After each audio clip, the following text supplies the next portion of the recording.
Shalimar Jewelry inaugural offer. Flat 9% VA on gold ornaments, 12,500 off on purchase of 1 kg silver.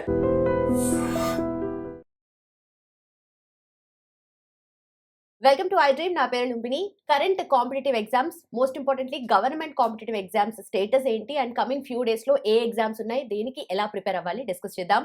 ఈ రోజు మనతో పాటు ఉన్నారు ఆరుష్ ఎడ్యుజోన్ ఫౌండర్ బాలాజీ గారు. Let's talk to him. Hello sir. Sir, RRB group D dates అయితే వచ్చేసాయి examination వి. అయితే మోస్ట్ ఇంపార్టెంట్ ఈ పాయింట్ ఆఫ్ టైమ్ లో ఇప్పుడే ప్రిపరేషన్ స్టార్ట్ చేయాలనుకుంటున్న వాళ్ళు చేయొచ్చా? అండ్ బయట కాంపిటీషన్ ఎలా ఉందంటారు?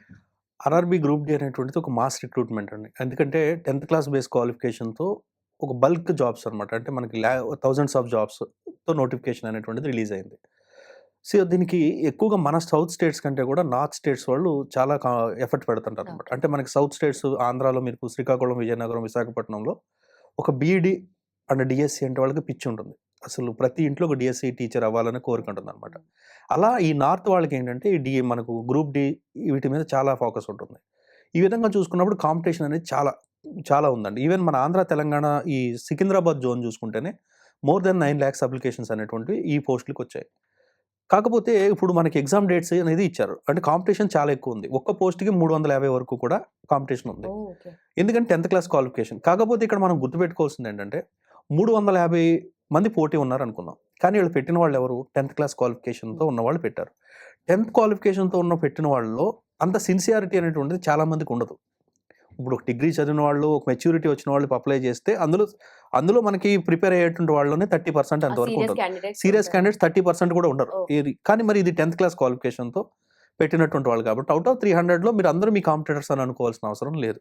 అంటే ఆ 300 కాంపిటీషన్లో మీకు హార్డ్లీ మీరు గట్టిగా ప్రిపేర్ అయితే ఒక 50 మెంబర్స్ మీకు సరైన కాంపిటీషన్ ఇచ్చేటువంటి వాళ్ళు అనుకోవాలి అంతే. అంతకు మించి మిగిలిన వాళ్ళంతా కూడా ఏదో పెట్టామనుకోవడానికి. సార్, అదేవిధంగా మనకి ఎగ్జామ్స్కి చాలామంది ప్రిపేర్ కాలే ఇప్పటి వరకు కూడా. ఎందుకు ప్రిపేర్ కాలేదంటే ఈ ఆర్ఆర్బి గ్రూప్ డి అనేటువంటిది మనకి కోర్టు కేసు అయింది. అంటే 10th క్లాస్ క్వాలిఫికేషన్ అని, అంతకుముందు ఐటీఐ క్వాలిఫికేషన్ ఇవ్వాలని చెప్పేసి దీని మీద ఒక ఇష్యూ జరిగి కోర్టు కేసు అయింది. దానివల్ల ఎగ్జామ్ డేట్స్ అనేవి లేట్గా రావడం జరిగింది, రీసెంట్గా వచ్చాయి అనమాట. సో ఈ కన్ఫ్యూజన్లో కూడా చాలామంది ప్రిపేర్ కాల. కానీ ఇప్పుడు సడన్గా డేట్స్ ఇచ్చారు. నవంబర్ నుంచి డిసెంబర్ ఎండింగ్ వరకు నాన్ స్టాప్గా ఈ షిఫ్ట్లు వైజ్గా ఎగ్జామ్స్ ఉన్నాయి, సిబిటీ కాబట్టి. ఈ తక్కువ రోజుల్లో ప్రిపేర్ అయితే జాబ్ కొట్టవచ్చా అంటే 99% కొట్టవచ్చు. ఎందుకనంటే ఎవరు కూడా ప్రిపేర్ అవ్వాలి. అంటే అందరూ ప్రిపేర్ అయ్యి నువ్వు మాత్రం ప్రిపేర్ కాకపోతే నీకు నష్టం. ఎవరు ప్రిపేర్ అవునప్పుడు అందరూ ఈక్వలే కదా, కాబట్టి ఈజీగా జాబ్ కొట్టవచ్చు. కాకపోతే జాబ్ కొట్టవచ్చు అన్నంత మాత్రాన ఇప్పటికిప్పుడు మనం కోచింగ్కి వెళ్ళిపోయో లేదా ఇంకోటి చేసేది హడావిడి చేసినంత మాత్రాన అవ్వదు. ఫస్ట్ ఎగ్జామ్ని అర్థం చేసుకోండి. మనకి 100 ప్రశ్నలకి క్వశ్చన్ పేపర్ ఉంది, మైనస్ మార్క్స్ ఉన్నాయి. 100 ప్రశ్నలకి క్వశ్చన్ పేపర్స్ ఉన్నప్పుడు ఎక్కడెక్కడి నుంచి మనకి పర్సెంటేజ్ వెయిటేజ్ ఎంత ఉందని చూసుకుంటే రీజనింగ్ 30 మార్క్స్కి ఉంది, సైన్స్ జనరల్ సైన్స్ 25 మార్క్స్కి ఉంది, దాని తర్వాత మనకి అర్థమెటిక్ 25 మార్క్స్కి ఉంది, జనరల్ అవేర్నెస్ 20 మార్క్స్కి ఉంది. ఈ 4 చూసుకున్నప్పుడు 100 మార్క్స్. ఈ 4గిట్లో వెయిటేజ్ దేనికి ఎక్కువ ఉంది అంటే రీజనింగ్ ఉంది. తర్వాత జనరల్ సైన్స్ అండ్ అర్థమెటిక్ 25 తక్కువ వెయిటేజ్ మనకు జనరల్ అవేర్నెస్ ఉంది. ఇప్పుడు ఈ 4 పార్ట్స్ని చూసుకున్నప్పుడు మీరు రీజనింగ్ అనేటువంటి టాపిక్ చూసుకుంటే రీజనింగ్ అంటే రీజనింగే, అందులో మళ్ళీ వేరే వేరే టాపిక్స్ కానీ వేరే సబ్జెక్ట్స్ లేవు. అంటే కేవలం ఒక సబ్జెక్ట్కి 30 మార్కులు వస్తున్నాయి అక్కడ. ఇక రెండవది ఏంటి? అర్థమెటిక్ అన్నాడు 25. అక్కడ అర్థమెటిక్ ఉంది, ప్యూర్ మ్యాథ్స్ ఉంది. అక్కడ 2 టాపిక్స్కి కలిపి 25 మార్క్స్. ఇక సైన్స్ చూసుకుంటే physics, chemistry, biology, science and technology 4 సబ్జెక్టులకి 25 marks ఉంది. ఇక్కడ జనరల్ అవేర్నెస్ చూసుకుంటే history, economy, geography, polity, current affairs, static GK ఇవన్నీ కలిపితే 20 మార్కులకు ఉంది. అంటే ఇప్పుడు మనకు తక్కువ వెయిటేజ్ ఉన్నటువంటి సబ్జెక్ట్స్ మీద ఎక్కువ పట్టుకుంటే మార్క్స్ వచ్చే ఛాన్స్ తక్కువ. అంటే మీకు జాబ్ని ఇచ్చేటువంటి ప్రధానమైనటువంటి అంశం ఏంటంటే రీజనింగ్. ఈ రీజనింగ్ ఉన్న మరొక ముఖ్యమైనది ఏంటంటే ఇప్పుడు జనరల్ అవేర్నెస్లో మనం తలకిందులుగా తపస్సు చేసినా ఫుల్ మార్క్స్ కొట్టలేము. జనరల్ సైన్స్లో ఫుల్ మార్క్స్ రావు, అసాధ్యం.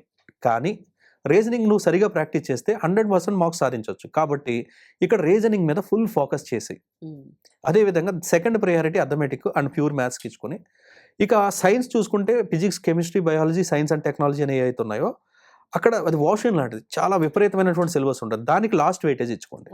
తర్వాత మనకి జనరల్ అవేర్నెస్ చూసుకుంటే మనకు history, geography, economy, polity, current affairs, static GK అనుకున్నాం. మరి ఇన్నిటిని చదివేసేయాలా 20 మార్కుల కంటే? మీరు ప్రీవియస్ పేపర్ అబ్జర్వేషన్ కంపల్సరీ ఉండాలండి. ప్రీవియస్ పేపర్స్ అబ్జర్వ్ చేసినప్పుడు ఈ 5 టాపిక్స్ నుంచి దాదాపు 20 మార్కుల వెయిటేజ్లో మీకు 12-13 మార్కులు ఎక్కడి నుంచి వచ్చాయంటే కరెంట్ అఫైర్స్, జీకే నుంచి మాత్రమే వచ్చాయి. ఓకే. మీరు హిస్టరీ ఫర్ ఎగ్జాంపుల్ హిస్టరీ తీసుకుంటే మిడివెల్ ఉంటుంది, ఏన్షియంట్ ఉంటుంది, మోడర్న్ ఉంటుంది. ఆ మొత్తం చదివితే వచ్చే మార్కులు 3, 2 మరి ఎందుకు చదవాలది? హ్మ్. చదవద్దని అంటలా. హ్మ్. ఏమైనా ప్రీవియస్ పేపర్స్ ప్రాక్టీస్ చేయండి. ఆటోమేటిక్‌గా మీకు అక్కడికి దాంట్లో ఎంతో కొంత పోర్షన్ ఎంతో కొంత కవర్ అవుతుంది. ఓకే. ప్రీవియస్ అంటే వెయిటేజ్ లేని వాటిని కేవలం ప్రీవియస్ పేపర్స్ చదవండి. మోడల్ పేపర్స్ చదవండి. వెయిటేజ్ ఉన్న వాటిని ప్రాణం పెట్టి ప్రాక్టీస్ చేయండి. ఓకే. ఫర్ ఎగ్జాంపుల్ ఈ 70 డేస్ ఉందండి. ఈ 70 డేస్‌లో మీరు రోజుకి 12 అవర్స్ చదువుతుంటే 8 hours reasoning and arithmetic practice. మిగిలింది మాత్రం general awareness, current affairs and GK. Okay. ఈ సైన్సెస్ అంటారా ఏదో విధంగా మీకు మేనేజ్ చేసుకొని ప్రీవియస్ పేపర్స్, మోడల్ పేపర్స్‌లో ఎన్నో కొన్ని తగులుతాయి. ఓకే. సో, ఈ విధంగా మీరు 100కి 70 మార్క్స్ గనక తెచ్చుకోగలిగితే గ్యారంటీగా జాబ్ వచ్చేటువంటి అవకాశం ఉందనమాట. ఇంకొక ముఖ్యమైన అంశం ఏంటంటే చదవడం కాదు. చదివినంత మాత్రాన రావు ఇక్కడ. ఇదేంటంటే ఆహ్, జనరల్ స్టడీస్ కాదు మీరు చదివేది. మనకు రీజనింగ్, అర్థమెటిక్ అండ్ జీకేయూ చదువుతున్నాం కాబట్టి మైనస్ మార్క్స్ ఉన్నాయి కాబట్టి ఖచ్చితంగా ప్రతిరోజు ప్రాక్టీస్ ఉండాలి. ఓకే. ప్రాక్టీస్ ఉంటేనే ఎందుకంటే అక్కడ టైం కూడా చాలా ఇంపార్టెంట్. రీజనింగ్ అనేటువంటిది ఎంత ప్రాక్టీస్ చేస్తే అంత తొందరగా మనం ఆన్సర్ చేయగలుగుతాం కదా! కాబట్టి ప్రాక్టీస్ చేస్తే ఎక్కువ practice and reasoning, arithmetic priority, general awareness and జీకేకి ఎక్కువ ప్రాధాన్యత ఇచ్చుకుంటూ సైన్స్‌ని కొద్దిగా పక్కన పెట్టుకుంటూ model papers, previous papers practice చేసుకుంటే 100% సాధించొచ్చు. ఇంకొక అద్భుతమైన అవకాశం ఏంటంటే స్టేట్ బోర్డ్స్‌లా కాదు. స్టేట్ బోర్డ్స్‌లో మనం ఎంత చదివినా, ఎన్ని రకాల బుక్స్ చదివినా ఆడు రేపొద్దున ఎగ్జామ్‌లో కూర్చుంటే పేపర్ ఎట్లా ఇస్తాడనేది మనకు తెలీదు. కానీ ఈ సెంట్రల్ జాబ్స్‌కి ప్రిపేర్ అయ్యే వాళ్ళకి ఒక అదృష్టం ఏంటంటే 99.99% వాళ్ళు బ్లూ ప్రింట్ మారరు. ఓకే. ఒక 30 క్వెషన్స్ లాస్ట్ టైమ్ ఎప్పుడో పేపర్ చూసాం. అందులో సిట్టింగ్ అరేంజ్‌మెంట్స్‌లో 4 క్వెషన్స్ వచ్చాయనుకోండి. ఇప్పుడు సిట్టింగ్ అరేంజ్‌మెంట్స్‌లో 4 క్వెషన్సే వస్తాయి. కాబట్టి బ్లూ ప్రింట్ మారదు కాబట్టి మనం కన్‌ఫ్యూజ్ అవ్వాల్సిన అవసరం లేదు. కష్టపడాల్సిన అవసరం లేదనమాట. యాజ్ ఇట్ ఈస్‌గా పాత పేపర్స్‌ని తీసుకొని, నేను చెప్పిన స్ట్రాటజీ తీసుకొని వీలైతే కోచింగ్‌కి వెళ్ళొచ్చు. వెళ్ళకపోయినా పర్వాలేదు. ఓకే. వెళ్ళకుండా వీలైతే ఆన్‌లైన్ కోచింగ్ బెటర్ ఈ టైంలో. ఆఫ్‌లైన్‌కి వెళ్ళి మనం కన్‌ఫ్యూజ్ అయ్యి ఆ వందల మందిని ఒకే చోట కూర్చొని వేరే అలిగేషన్స్ వచ్చేస్తాయి. దగ్గర టైం ఉంది కాబట్టి. కాబట్టి ఇట్లా ఆన్‌లైన్‌లో మంచి బుక్స్, మంచి టెస్ట్ సిరీస్ దగ్గర పెట్టుకొని సిలబస్‌ని అర్థం చేసుకొని ప్రిపేర్ అయితే చాలా ఈజీగానే జాబ్ సాధించొచ్చు. ఓకే. బట్ చాలామంది అర్థమెటిక్, రీజనింగ్‌లో చాలా వీక్ ఉండి జీకేలో కొంచెం పర్లేదన్నట్టుగా ఉంటారు. కాకపోతే వాళ్ళకి ఇది హెల్ప్ అవ్వదు కదా మరి. అంటే జీకే మనం సెంట్రల్ గవర్నమెంట్ జాబ్స్‌కి వస్తున్నాము అనేటప్పుడు స్టేట్ గవర్నమెంట్ జాబ్స్ అండి. స్టేట్ గవర్నమెంట్ జాబ్స్‌లో జనరల్ అవేర్‌నెస్ 80% ఉంటుంది. జనరల్ స్టడీస్ అనేది. అర్థమెటిక్, రీజనింగ్ వెయిటేజ్ అక్కడ చాలా తక్కువ. ఒక వ్యక్తి సెంట్రల్ గవర్నమెంట్ జాబ్స్‌ని చూస్ చేసుకున్నాడు అంటే అక్కడ 80% వెయిటేజ్ ఏ ఉద్యోగానికైనా సరే రీజనింగ్, అర్థమెటిక్ ఉంటుంది. ఓకే. ఎస్ఎస్‌సికి అయితే ఇంగ్లీష్ కూడా యాడ్ అవుతుందనమాట. సో, సెంట్రల్ గవర్నమెంట్‌కి వచ్చాము అంటే రీజనింగ్, అర్థమెటిక్ మీద ఫోకస్ చేయాల్సిందే.